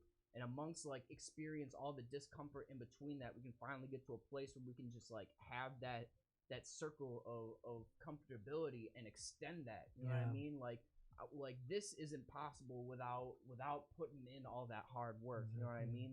So that once we have this, we have the desire to challenge ourselves. I feel like that's the thing that like that people need to develop, is the desire to be students and like challenge their limits. You know what I mean? No doubt. Physically, mentally, emotionally, especially. And I feel like I see personally in the people who I've really been trying to drive this home to, just like personal development. You know, people who kind of come to see a huge wall trying to hurdle some personal issues, but like just being able to address it. You know what I mean? People being like, you know what? Yeah, I am a narcissistic sociopath. Huge. You know. And you know, we talked about this earlier too, but at the same time, man, it you know, being able to come and talk about this, it reflecting on it, I'm excited. Excited. Well, I just to kind of move in a different direction real quick. Did anybody get a chance to listen to any of the Juice WRLD album? Like half of it. You got to, so half bits of it. And did pieces. You listen bits and pieces? What did you think of what you listened to? Juice's death, I feel I saw how much it affected people, and I honestly don't feel like I'm knowledgeable about it to like really have like an opinion about it. Like I can sympathize with the people who are really affected about it, but I don't feel like I could personally have the conversation in the way that like Mac Miller's death affected me. You know what I mean? I feel you. So like I could really sit here and I feel like I could have an opinion on a lot of his post-mortem music, but Juice, I feel like I need to kind of defer to the people who really were fans of his when he was alive. Right. I second that statement by Young Justice. I did listen to the album and I did enjoy it, but I'll kind of have my take on it. I agree with what Justice said, and like I never really was a huge Juice WRLD fan. Like I listened to parts. One of my best friends is a ginormous Juice WRLD fan. Shouts out Ty Dollars. He's a huge Juice WRLD fan. Like I was with him that night when the album dropped, and we listened to it together. And I remember he skipped the instrumentals or like the skits because he was like, I need to listen to these on my own. And I was like, that's fine. Like that's totally fine. Like I totally understand. And like for me, like I wish it for me and for this album, it makes me almost like regret not listening to him sooner and appreciating him while he was here. Because I listened to this album and I think this guy is full of so much talent and there's so much and I hear so much of other artists in him. Like I hear so much like of the singing rap, whether it's at like Drake, Kanye kind of like whatever singing rap, whether it's like I get like little Uzi kind of in there at some points, and then there's like so many other mixes and like so many other feelings, and like it's just so sad that I wish I appreciated him more while he was here. Yeah, because he's one of those artists that's like, it just hurts he died in Chicago. Yeah, you know? Like and like being like listening to this, and it just makes me wish I appreciated him more while he was here, and makes me really sad to learn that he's gone. It's just like a combination of both those things. That like I was listening. I think I was listening to it on the way here. Just like there's still some songs that I'm just like these songs are so good. And it just makes me like, it's just crazy to think about. I wouldn't say I was like the biggest fan, but I kind of was aware, and I listened to like decent amounts of his music. But like after he passed, I kind of listened to all his older stuff. So when I listened to this album, it was just like, it was really good to me, only because like I just heard him be in different pockets than he was before, you know. And this like rock and roll like pocket that he was in some of his songs was just amazing. And it was just like, it's a thing where it's like, man, I just, it's so sad that he died, because he was just starting to develop more as an artist and develop more as an artist. And like with all these, like there was a bunch, just a string of artists, young artists who passed away and whatever, Peep, XX, Pop Smoke. But nobody really, and I'm so sorry. Yeah, no, go ahead. The thing about why it's so detrimental, why the world feels it as much, is like the coming together, because you gotta understand how many like engineers came together to work on this album jointly, and like the quality of the album just kind of speaks to like the because I mean, how you gotta understand how is a lot of this funded, us coupled with like their personal investment to make sure that the best quality sound to portray what Juice would have wanted to actually come out in that album. And I heard nothing but quality in that. You know, being able to separate from like, you know, I can't give an honest opinion as like not the biggest traditional Juice WRLD fan, but like I hear it in the people that came together to work on it, and that kind of goes to show the effect that it had on the people in the industry. To be quite honest, I'll tell you, bro. Like, I don't know, G. Like, I wasn't the biggest. Like before he passed, I wasn't the biggest Juice WRLD fan, but I definitely rocked with his vibe. You know, like I liked "Hear Me Calling." I liked "All Girls Are the Same." "Lucid Dreams" was. I mean, I like it more now. You know, but before it was still like, yo, this is what's up. You know, overall, bro, like I didn't listen to him a lot, but I still appreciate him. The thing that I connected most with Juice WRLD was the fact that, like, I mean, he's a few years younger than myself and all of us, but at the same time, I feel like really represents from, like, I mean, personally, where I came from in terms of like growing up in my teen years and everything. You know, I think he really represents the culture of what that was, bro. And it was heavy drug culture, bro. It was heavy, just kind of like being out here enjoying life, but it's, you know, like it's like the end of the YOLO era. Yeah, you know what like I mean?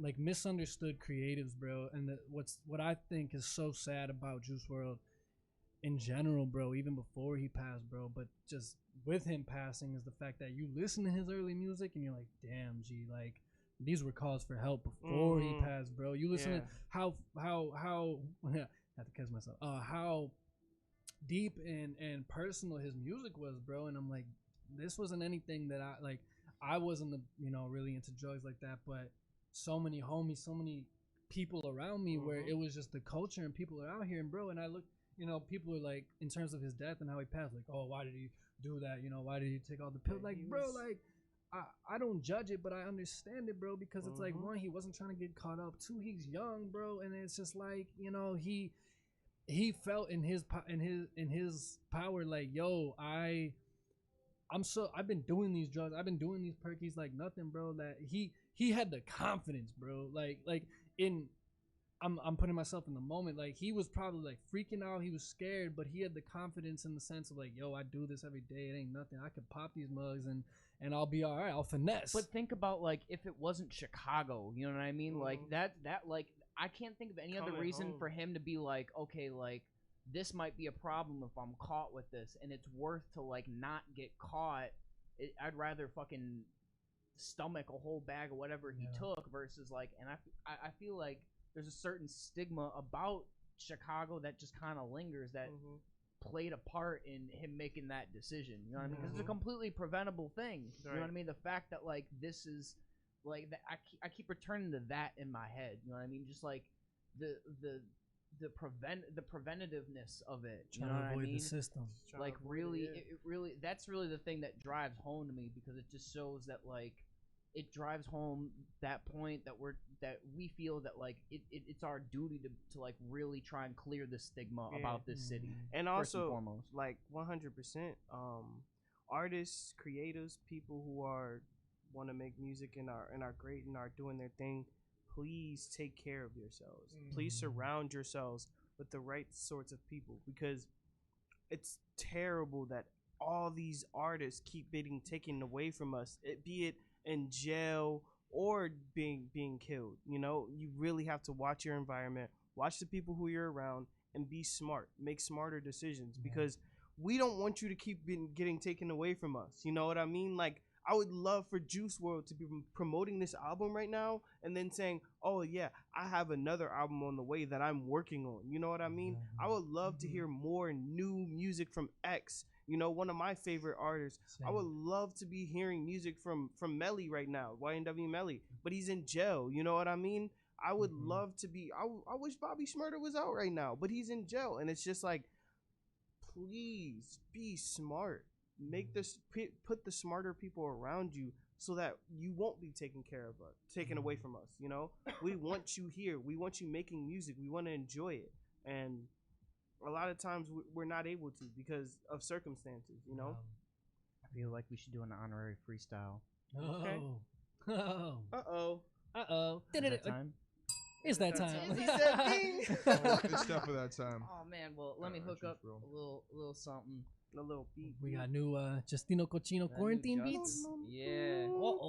And as always, people, make sure you subscribe to our YouTube page, like us on Facebook, Instagram, Twitter. Still in the works, of course.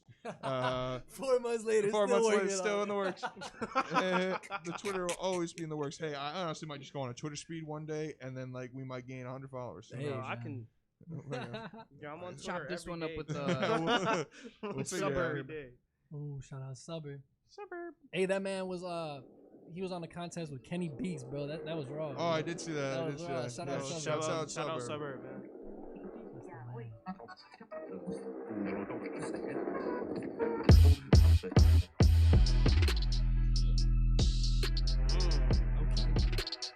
I'll go.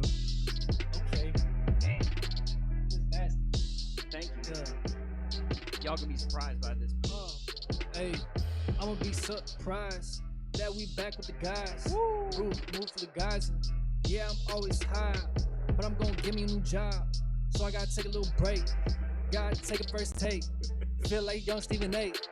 I'm gonna ride that Mercedes down. They was like, damn, don't play me down. I got the name, don't put me down. I'ma show y'all I got the crown. I'm with my homies, so we gon' bounce. I'm off the top, so I'm gon' count. Get my money, I'm gon' count. I'm gon'. Northside plug, then we back. Yeah, we back. NSP boys, you know we back on track. Every every time I spit, it's not whack. Cause I beat on that, and I never act. Man, it's real life here. We be in the shot, and it's real life here. It's a new year. It's a new year. Cause 2020 over. It's a new year. Hey, It's a new year. It's a new year, yeah, and we right here. Woo. People die from COVID. People die from police. Ain't nobody doing right, man. We just want peace. They try to cheat us out the game, but we got codes. This G-Note, let me show you what I do. I'm getting dough. Hey, I'm coming up. Hey, I'm showing y'all what I've been doing. I've been running up. Hey, I've been running up a check. I've been trying to be who next, ayy, but I'm right now, I'm not next, every time I see you, I get a text, cause money on the way, new kid, ISO on the way, ayy, but the kid grew up, no more licking tub, ayy, I pay a girl to blow my blunt, yeah, ayy. I pay the boy to blow my blunt. Snoop Dogg's personal blunt roller makes $50K a year. 50K a year. I'm gonna roll up, yeah, I'm Pearl God, thinking here. Hey, now I'm just get back, let me get serious, cause I'm curious where I could go with this. Maybe make a little hit, we own. I like that beat a lot. That was definitely Shouts out to everyone on YouTube. Shouts out to Cold for tuning in. Cold Podcast. Shouts out to Zach and Pedro also for tuning in. Appreciate you guys. Shouts out gang for tuning in. Gang. Yeah, make sure you let us know you're listening. I'll make sure you shout you out. I'm looking at the comments during the show for the next always. Hey, I ain't getting on this though. I never. Boss Dan the man, you on the track? Hey, hold up. Hey, it's Boss Dan on the track. He about to bring it back. Hey, it's Boss Dan on the track. Hey, he about to bring it back. Hey, but what's good? How you doing? I was back in the hood. Now I had to get to going. I had to get to flowing. Had to get to making moolah. Cause every day I'm stacking paper to the ceiling. Ooh la, what you mean? What you mean? Are you really dumb? You thought you could roll on me in that Bentley truck? Well, nah, I got a Bentley truck and a Bentley truck. Called your girl and she wanna what? She wanna what? Say what? Let's get it. I'ma show her how that boy gon' hit it. I don't got no snapback. I don't gotta fit it. Hey, I just got my strap back. Yeah, I got my fixes. Rolling around back with Shawty, she looking so fine. I got desire for all of the best. Yeah, all time. Tryna get into the Hall of Fame because I'm great. I'll make it rain and we gon' change. This ain't the same. We ain't the same. My campaign might be the president. Let me show y'all that I ain't no average resident. Hey y'all, see the evidence. My cousin got a big old sentence. I'm mad that he got it, but that's okay cause we changing up the precedent. Ooh. We ain't the same. No, I got no complaints. Hey, I'm gonna change. I gotta maintain, and I got some brain. Head of the class, and I made it rain. Valedictorian. Valedictorian. He was a valedictorian. She was a valedictorian. Woo! She was my valedictorian. Head of the class. I like this beat a lot. Why is it so crackly? We need that Justino mix. Hey, just one of the beats you kind of gotta let ride in, you know. Let the beat speak to you first. Let it run. Shout out my girl Frida in the background. Hey, yo. I see Frida in the background. Yeah, she represents freedom that we tryna get now. But it feel like it's in the background. Hey, arrest the police that killed Breonna Taylor. I'm tired of living life like it's all a fable. It's all in front of us, we can change it and we able to. Everybody judging things off of cable. Better educate yourself. Like my homie said, generational wealth. We trying to get up, we all need some help. Told y'all I just need some peace inside myself. They try to hit me under that belt, but I showed them that I am that SmackDown champ. I'ma come up, yeah, I still vamp. Turn the light that I got, she ain't no lamp. Young shy views. Every time I see some new, it's still new. And I'm just trying to bring my story to you, cause nobody knew what I knew when I back on. Hold up, let me catch the flow again. I'm just feeling about all the pain inside. Man, I can't catch the flow here. Hold up. Catch the flow again. Always thinking about all this pain. Trying to get ahead. Trying to make some more bread. But the feds. Next beat. Yeah, next beat. I can't catch a flow here.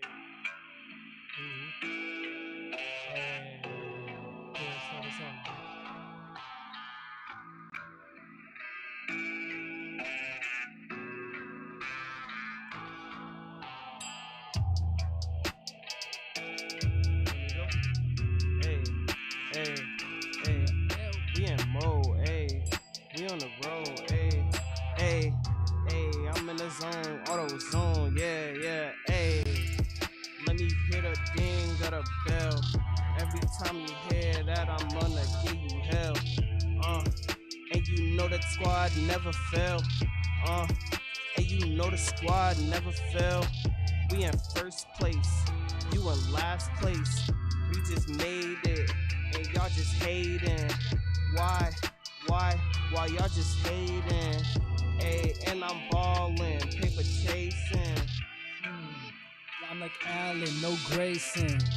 Let me show you why you people out here hating. I'm not competing, got no competition. It's F the world, it's F my opposition. I'ma show y'all that I don't need no composition. No pen, no paper, I'ma let it ride. I'ma get it now, don't save for later. I'm a dream chaser, I don't chase my liquor. I don't even drink no more, I'd rather roll my feelings in a swisher. They was like, damn boy, how your name getting bigger. We gon' show 'em what we doing, yeah. F all of these gimmicks, I'm on live now. I'm gon' ride now. I'm coming back, told the homies we should slide out. They got them pipes out, it's crazy out here. Cause people dying, now people riding, they live in fear. It's not what it all appears, the truth it disappears. And things they just not clear, so it's hard to live here. We need a change, say the same thing over and over again. F.D. trans, hey, he coughed again. Hope my boy don't got no COVID.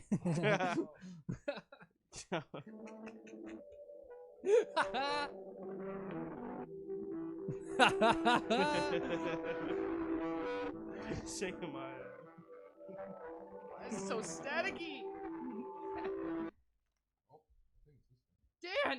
The music! Ah! Oh no. What are you doing? Northside Plugged is sponsored by sponsored by nobody.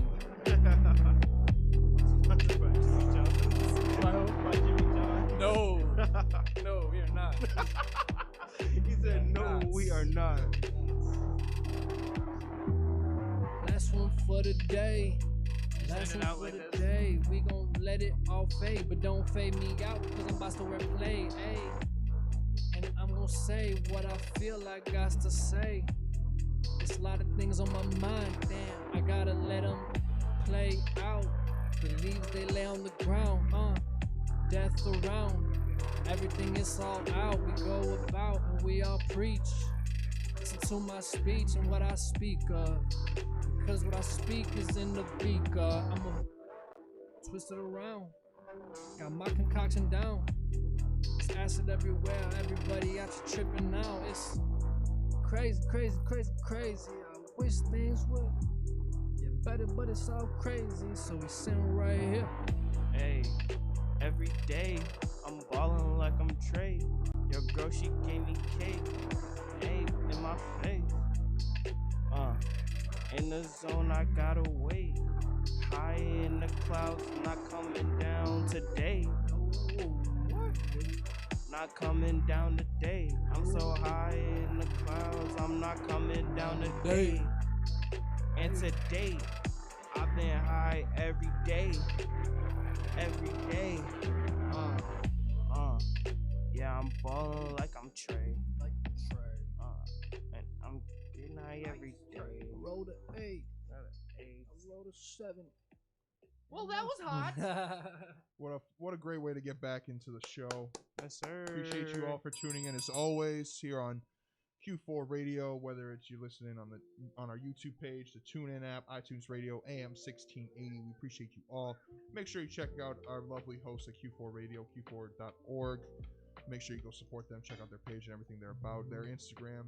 I know they might be going live. I saw they were live while we were going in there. They might be in that TV recording studio working up some magic right now. But we appreciate them having us here during this kind of crazy time. Yeah. I'd like to thank my friends to my left and to my right. Yes, sir. As always. Hey, man. My boy. It's great to be back here with you guys chopping it up. And of course. It's an honor, bro. It's great. It's much of a privilege right now. Yeah, it is. Here with you guys. Really I was thinking the same word, bro. Yeah, I'm so excited. And we barely even touched on sports. You know why? Because there's been no sports. But you know what? You know what? Next week baseball's coming back in. You won't get me to shut up. I promise you. We're gonna be back next week. Hey, I bet $20 that there won't be someone who gets to 30 home runs. You don't think anyone's gonna get 30 home runs? No. I don't think that's out of the realm. I don't think it's out of the realm, but my guess is that there won't be enough care. Wait, how many games was it again? 60 games. 60. I thought it starts was a week from today. Is the God. first 2 games, and then everyone else starts Friday. So it's gonna be exciting time. But we'll get into that more next week. Thank you all for tuning in. Make sure you subscribe, follow us on Instagram, Facebook, Twitter. Tom Brady's winning the Super Bowl. No, Tampa Bay's going 9-7. Yo, hey, Patriots are going 10-6, 11-5. I've on them all year. Let's go. Cam Newton to the Pats. I'll get into that more next week. Make sure you all tune in and subscribe. And thank you all again. Hey, I just want to say before we dip, man, like truly from the bottom of my heart, thank y'all. Each as individuals, man, like I love you guys to death, and yes, sir. You know, it's like you said, it's an honor, it's a privilege to be back, bro. Yes. I don't take for granted this, bro, and it's crazy that this is the third stint kind of around, like we've been through this twice, bro. Like we're here and things go well, and then boom, left turn. So to be back here and again Q4 and John trusting in us and us being in the studio, it's a blessing. And at the end of the day, Northside Plug is for the people. We're here, fighting this fight with y'all. And I want to stress, whether you're listening to this now, whether you listen to this in the coming days or whatever, like contact us, whether it's through social media, through our phones, like whether you know us personally or know us through the show, whatever.